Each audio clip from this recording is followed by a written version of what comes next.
We're Altered by Mom. And this is Carlene Tonight. Hi, I'm Carlene, and this is Carlene Tonight. We have with us in studio Dana Humphrey. Hi, Dana. Hi. Thanks so much for joining us. We're talking about relationships on the podcast. And Dana, what exactly do you do? Are you a coach? Yeah, I'm a life coach and a death doula. Oh, so tell me, a death doula. Can you give me a little bit more information on what a death doula does? Absolutely. So a lot of people are familiar with birth doulas. My younger sister is actually a birth doula, and they help, moms with the birthing process and welcoming life into the world. And a death doula, we kind of help on the other end. So when someone is going through the active dying process, or if they've maybe been given a few months to live and they're now in hospice care, we meet with them and we help them grieve certain parts of their lives so that they can move on and transition with ease, and help their families transition and get used to this new concept of their family member not being with them anymore. So we really hold space. We're present with the dying person. We make sure their needs are met, and we add more ritual back into their death. Oh, wow. That's a totally different conversation altogether, which we'll probably have to do. Maybe you'll come back and we can talk about that process, right? Because mourning is something that we go through in life, when someone close to us passes away.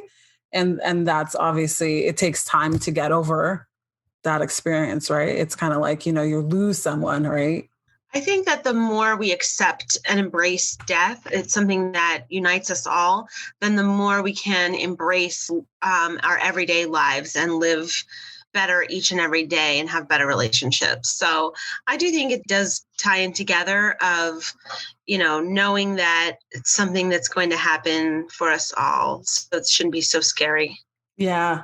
I think there's that stigma behind when someone dies, right? It's always like a sad moment in life, funerals are not necessarily a happy experience, but I don't know. Right. Anyway, so for those who are tuning into the show, you as a life coach, how do you help your clients? Well, we help people go from perfectionists to not give a crap, or from neurotic to well-balanced, or from anxious to calm, from invisible to seen.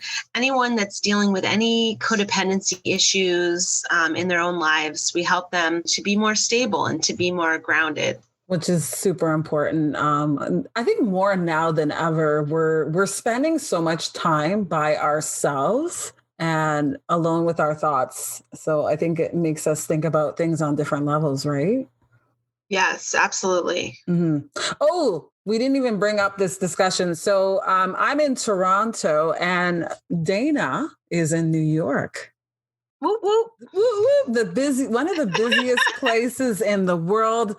You know what I mean? The hustle and the bustle. When I visited years ago, 4 years actually, it's a different from Toronto. Like our downtown Toronto does not even compare to Times Square, just the busyness of like Manhattan and all over. Like, where are you in New York actually? I'm in Queens. So in New York, we have 5 boroughs. And so there's Manhattan, and there's Times Square, and there's all that glitz and glamour.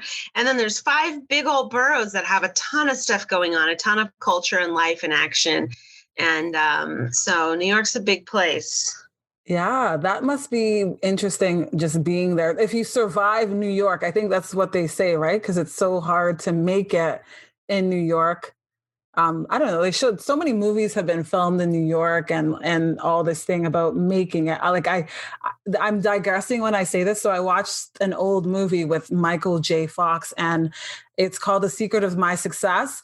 And so he graduates from college, and then he gets this job in New York, and he didn't even have a first day. They already scrapped his position. So he had to start from scratch, going from like job interviews with his resume. And then he finally gets into this one firm, you know what I mean? And it talks like, you see how it is back then in New York, right? So I don't know what it's been for you living in New York. Well, it's definitely fast paced. They say in the New York Minute, like in a New York Minute, really anything can happen, because you can quickly get from point A to point B, whether you're in the subway or taking a taxi or having a conversation with someone. So I've been here for 12 years. I'm originally from Canada and I grew up in California. You grew up where? Did you say Calgary? I was born in Calgary and my whole family is Canadian, but I was mainly raised in California. Oh, okay. That's so cool. Well, thanks for joining us on the show. I really appreciate you contacting me. And I see that we have the same last name, Dana Humphrey. I sent this an email and I'm like, I don't know if there's any relation there. You know what I mean? We have to go to like ancestry.com. So Dana Humphrey and Carlene Humphrey, I don't know if there's any relation there. We're long lost cousins. Long lost cousins. You know what? I wouldn't be surprised. Like my family's so big, right? So yeah. But getting back to the topic, I'm so grateful to talk to people from all over the US. So we're going to talk about narcissism and codependency in relationships. That's right. Yeah, let's get right into it. So like when I think of narcissism, I think of someone like who's really into themselves, like they're self-involved. Like I think we all have that in us, don't we? Well, so there's that's definitely something that you could think about when you think about someone with narcissism. There's something called the DSM-5, which is where mental health is categorized. So there's some people who are actually narcissists, and then there's people that have narcissistic traits or narcissistic characteristics. So sure, everyone can be act a little bit narcissistic sometimes, whether they're being selfish or being egotistical or being vain. There's certain times when we could all act with some narcissistic tendencies, but there's certain criteria that happen if someone's going to be actually a narcissist and have that personality disorder. So yeah, you're right. And really, we talked about codependency a little bit already, but really those are the two sides of the same coin. So those two go together. It's actually called the human magnet syndrome, where people who are codependent are automatically drawn to people who are narcissistic and vice versa. So it can be a little confusing. Sometimes when people have like the butterflies in their stomach when they're meeting someone new, well, that anxiety could actually be your body telling you that something's wrong. There's some red flags there. So what I find is that once people go through these types of relationships, what I'm seeing is that people are just, especially women, are getting a dog and living by themselves and saying, my dog's my co-pilot, and not wanting to embrace human relationship again. And I'm saying, let's do this. It's okay. It's okay. You can heal. You can get over it. You can be brave and get back to the sport of human relating. So you're saying that like the codependency could be codependent on your pet, not just codependency on like another human being? Well, yes, basically, yes. And I am writing a white paper right now on codependency in pets. So you can check that out soon. It will be available. But our pets are dependent on us. And when we make it that we're dependent on them for making us feel better, then we have an issue. Yes. Wow. Okay. So for those who are not familiar with like the whole codependency, I'm seeing this on your website, which is so cool. You just go into codependency and what that actually means, like different adjectives to describe someone who's codependent, like they're... So someone who says yes a lot or is a people pleaser, right? Yeah. Or is just always like, yes, wanting people to like them, being needy, being anxious. Those are all kind of signs of codependency. And then on the healed side of it would be like saying no and standing up for yourself and not being a people pleaser, right? And having self-love and having self-care and being aware and being self-aware.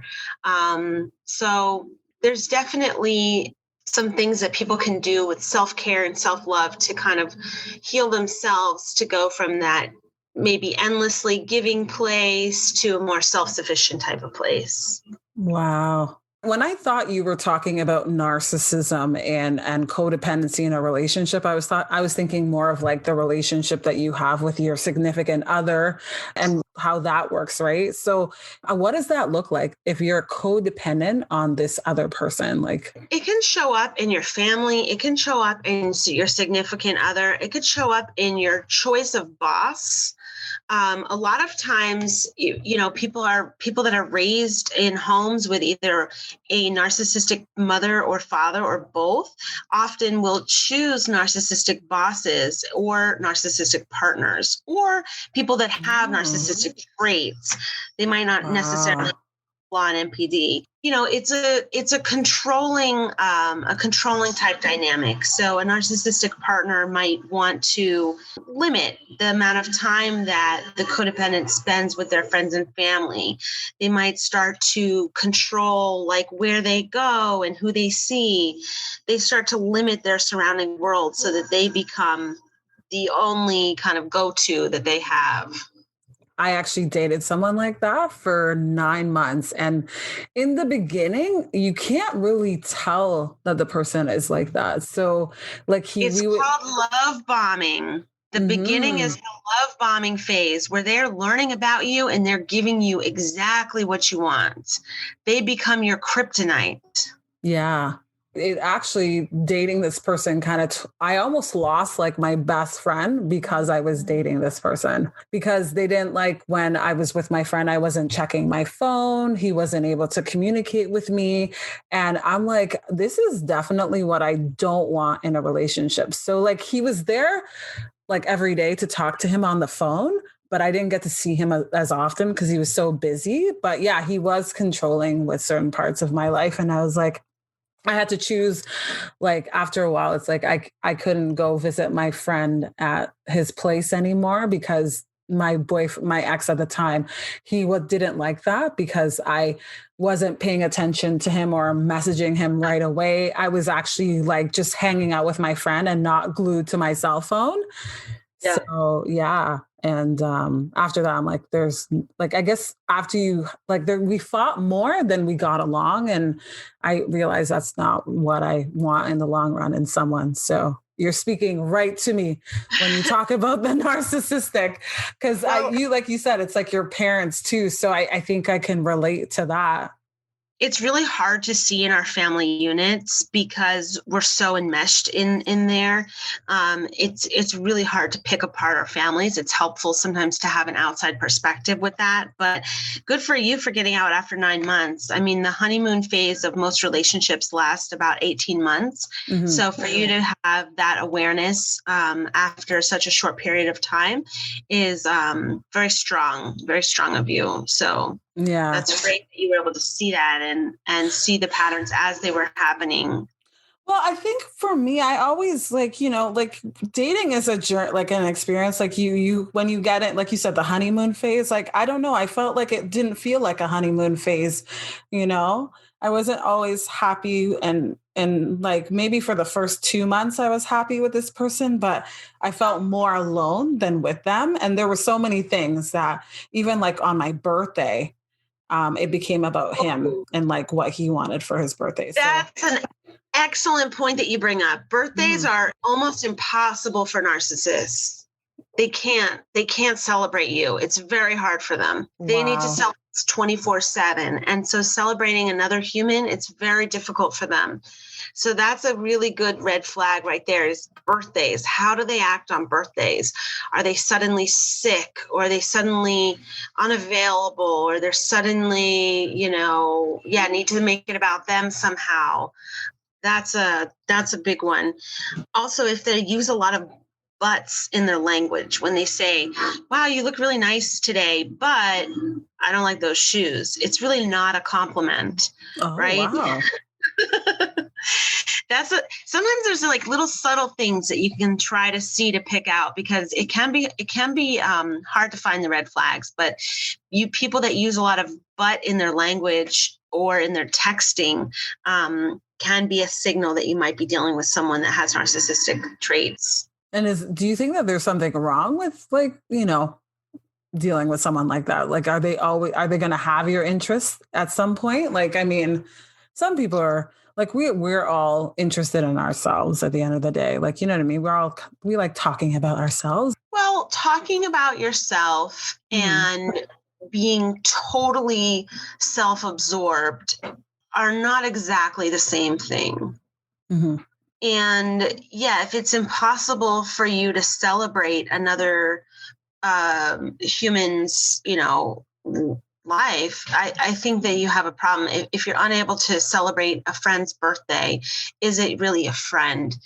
So those are some of the questions to kind of think about. It's sure we all are wrapped up in our own dramas of our own lives, but are we able to listen to each other? Are do you have friends that can support you and celebrate you when things are right? And if not, maybe it's time to have a look at those relationships, whether it's friendships or romantic relationships, and say, what's really happening here? Am I just the one that's always celebrating them, or is it a reciprocal situation here?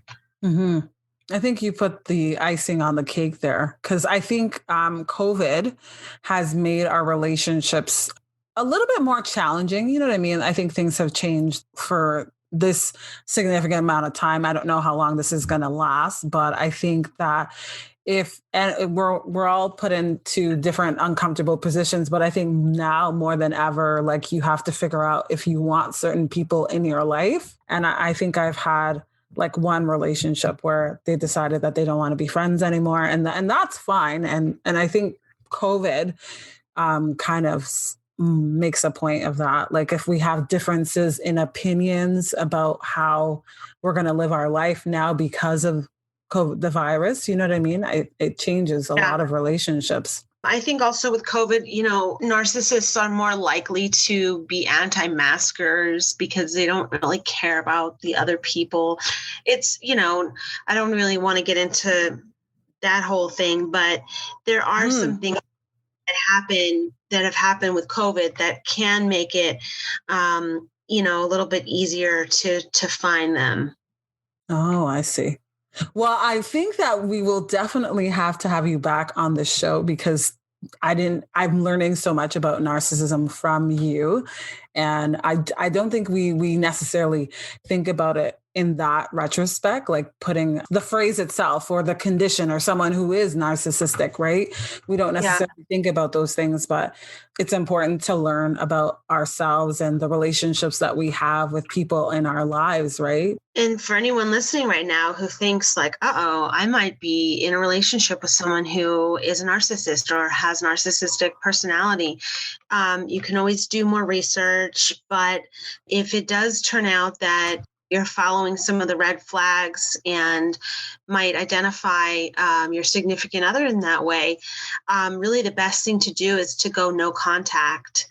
And it's also called stonewalling, but it's basically just deciding to no longer be in contact with that person on social media, in text, in person, on talking.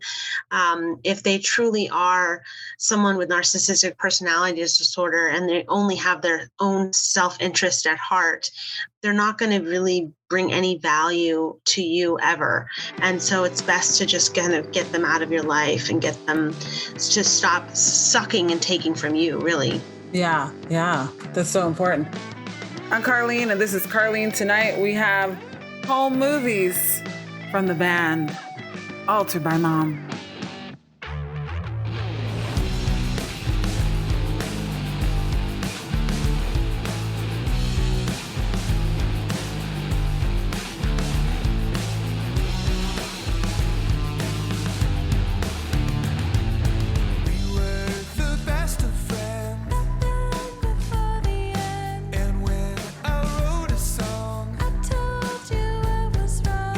Everything is beautiful and everyone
watch home movies.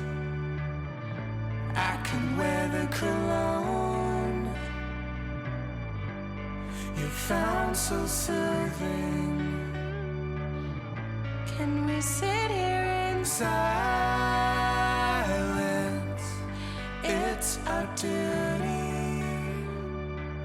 So do you wanna come home and watch home movies with me? Hi, I'm Carlene, and this is Carlene Tonight. We have for you the song's called Blind, and the band is Altered by Mom.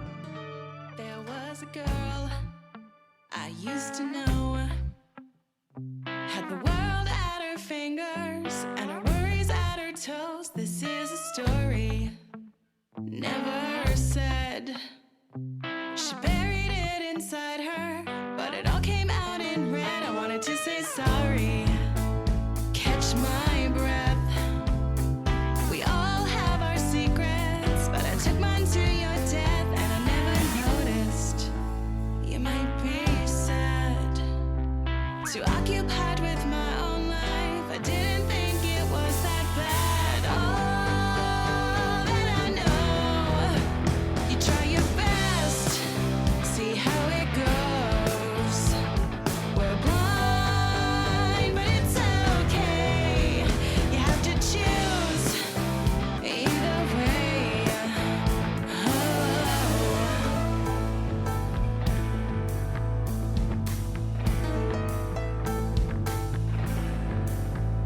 Here's a twist, and she's not dead. Caught up in a moment of existential dread. She's always with me, and she never left. There when I need her, until my last breath. All that I know, you try your best, see how it goes.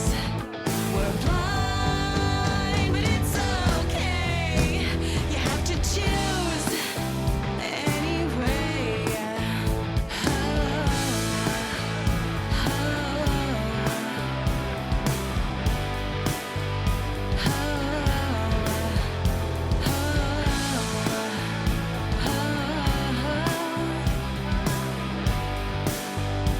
Oh, the thing about it, we're all blind.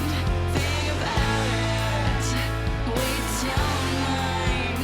Thing about it, she's not dead.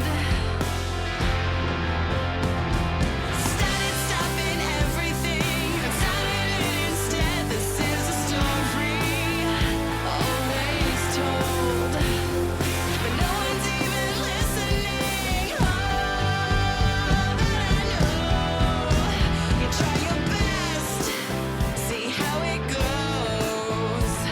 We're blind, but it's okay. You have to choose either way.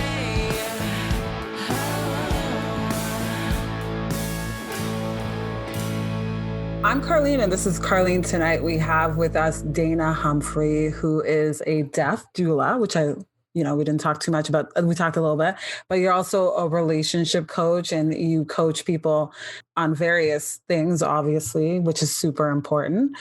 And the one thing I want to know is, what are the characteristics of someone who is narcissistic? I mean, you did go into that briefly and talk about it, but what should we look for? So someone who is super adorned, so like lots of jewelry, like dripping with accessories, and this could be in a man or a woman, that's a real telltale sign. They want to like really dress to impress.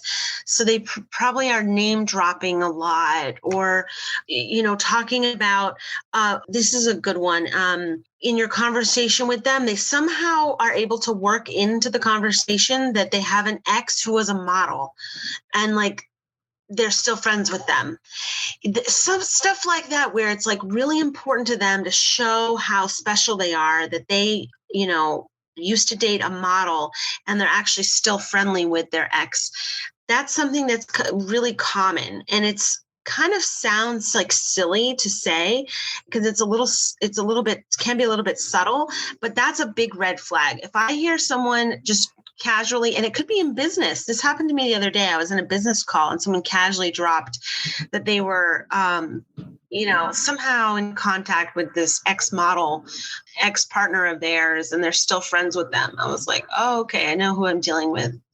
And really into labels, trying to impress, probably drive some kind of car that is some kind of flashy label, or anything that they can show off can be a way that a narcissist shows up. Like I said before, they use but a lot.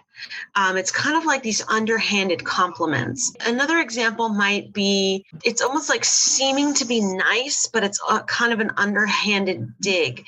So like, you can borrow money from me anytime you need it. Like randomly saying that to a friend of yours who like isn't in need, or like didn't say that they need any money, or don't seem to be having money problems. Mm-hmm. Like it's like randomly offering that, like that you're better than them, that you would have something that they might need. So it's anything coming from that place of I'm better than you and I have this thing that is better than yours. Any type of conversation around that can be a clue. This is a new area to look at, you know what I mean? And hopefully whoever's listening, if they are dealing with someone who is narcissistic, that they figure out that maybe that person isn't the kind of person that they want in their life, especially if they're not making things better. Because I think in all of our relationships, we want someone who's going to be there to support us and help us through this crazy time that we're living in. You know what I mean? It's really challenging for many of us, right? So yeah, in happy, good relationships, 1 + 1 makes 3. It's like you hold each other's dreams up and you hold each other's visions up so that they can see beyond what's even possible.